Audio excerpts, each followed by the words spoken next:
అత్యున్నత మాకు ప్రియమైన దేవుని బిడ్డలందరికీ ఈ ఉదయకాల సమయంలో మన ప్రభు అయిన యేసుక్రీస్తు శ్రేష్టమైన నామములో మీ అందరికి కూడా శుభములు తెలియజేస్తున్నాం. బాగున్నారు కదండి? మీరు కుటుంబాలు అంతా కూడా క్షేమంగా ఉన్నారు కదా? ప్రభు నిన్నటి కాల సమయం అంతా కూడా మనల్ని కాచి కాపాడి ఈ దినమును మనకు బహుమానంగా ఇచ్చిన కాబట్టి ఆయన పరిశుద్ధ నామను మహిమ కలుగును గాక. పరిశుద్ధ గ్రంథంలో అనేక కృపవార్తలు ఉన్నాయి, వాటి కోసం మనం ఎదురు చూస్తున్నాం కదా. నేటి కృపవార్త వాగ్దానం విలాప వాక్యంలో 3వ అధ్యాయంలో 25వ వచనం. విలాప వాక్యములో 3వ అధ్యాయము 25వ వచనం.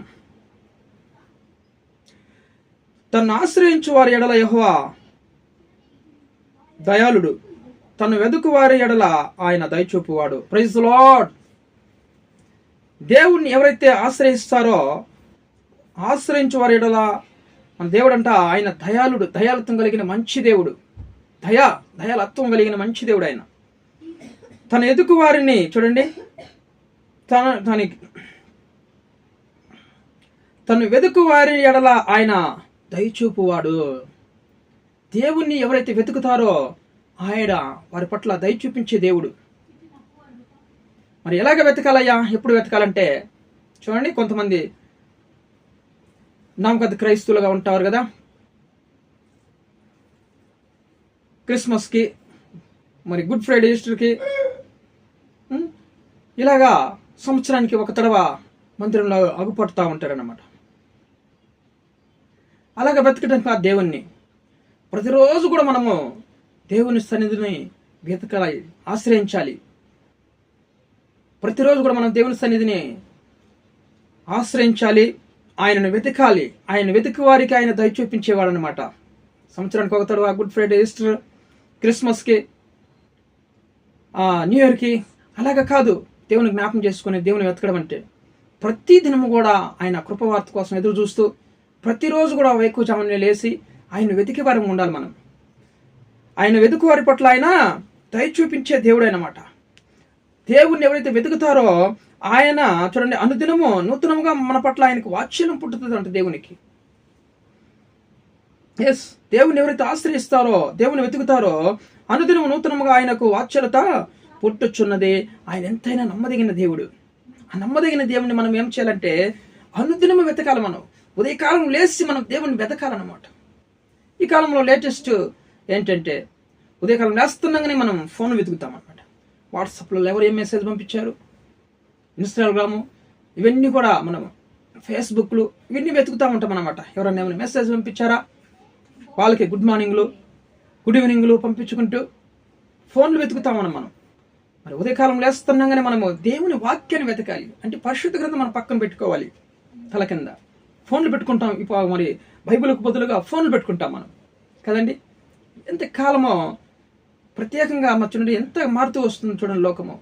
కానీ దేవుని బిడ్డలు ఎప్పుడు కూడా మన అనుదినము దేవుని వెతికే వారం ఉండాలి. ఉదయం సాయంకాలము ఆయన దొరికే సమయంలో యెహోవాని వెతుకుడు అని చెప్తుంది కదా యెషయా గ్రంథంలో. దేవుడు మనకు దొరికే సమయంలో ఆయన వెతకాలంట మనం. అలాంటి వారి పట్ల దేవుడు ఆయన దయ చూపించే దేవుడు, ఆయన కరుణ చూపించే దేవుడు అనమాట. అనుదినము నూతనముగా మన పట్ల ఆయనకు వాత్సల్యం పుట్టుతుందంట దేవుని వెతికే వారి పట్ల. కీర్తన గ్రంథంలో కూడా కీర్తనకాడు అంటాడు కదా, 105వ కీర్తన 4వ వచనంలో చూడండి. 105వ కీర్తన 4వ వచనంలో ఏమంటాడంటే, యెహోవాను వెతుకుడి, ఆయన బలమును వెతుకుడి, ఆయన సన్నిధిని నిత్యం వెతకండి. దేవుని యొక్క సన్నిధిని నిత్యం మనం వెతికే వారంగా ఉండాలి. దేవుని సన్నిధి, ఆయన సన్నిధిలో మనము నిత్యము వెతకాలన్నమాట. దేవుని యొక్క సన్నిధిని వెతకడం అంటే ప్రార్థిస్తే దేవుని యొక్క సన్నిధి మనతో కూడా ఉంటుంది అన్నమాట. ప్రార్థించే వారి పట్ల, వాక్యాన్ని ధ్యానించే వారి పట్ల ఆయన కృప నిత్యము మన పట్ల ఉంటుంది అనమాట. ఆయన దయగల దేవుడు, దయ చూపించే దేవుడు. ఆయన వెతుకు వారి పట్ల నిత్యంగా దయ చూపిస్తాడు. ఆయనను వెతుకు వారి పట్ల, ఆయనను తన్ను వెతుకు వారి ఎడల ఆయన దయ చూపువాడు. నీ పట్ల, మన పట్ల ఆయన దయ చూపించే దేవుడు.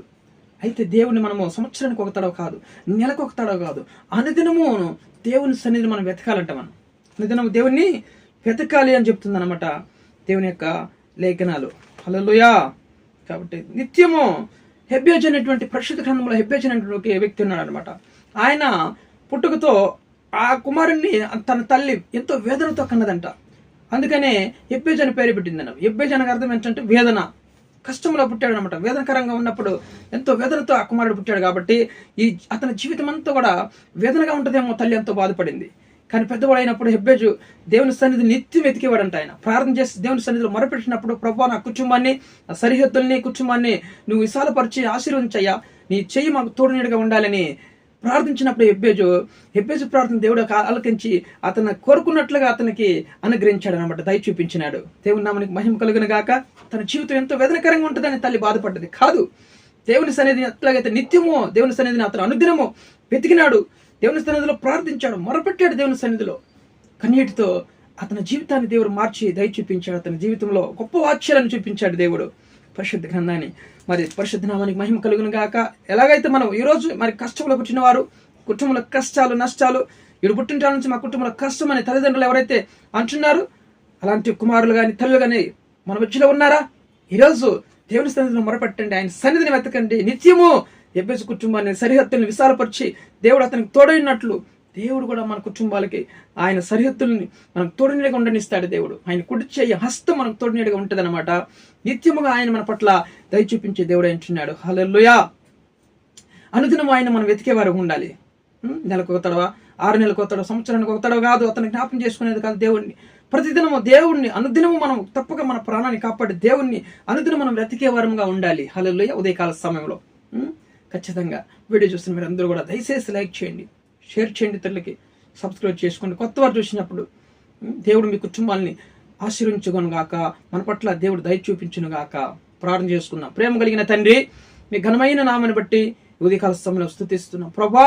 నిజముగా నాయన ప్రభా, అయా తను వెతుకు వారి పట్ల యెహోవా దయ చూపించేవాడని సెలవిస్తున్నాం లేఖనాలు. నాయన ఎవరైతే మేము వెతుకుతున్నారో, నిత్యం మీ సన్నిధిని ఎవరైతే వెతుకుతున్నారో వారి పట్ల నువ్వు నూతనంగా వాక్యాలంతా చూపిస్తున్న దేవాతి దేవుడు తండ్రి, నిత్యము మా పట్ల, మా కుటుంబాల పట్ల, మిమ్మల్ని ఎతికే ప్రజలందరి పట్ల నాయన నువ్వు దయ చూపిస్తున్నందుకని మీకు వందనాలు చెల్లించుకుంటున్నావు నాయన.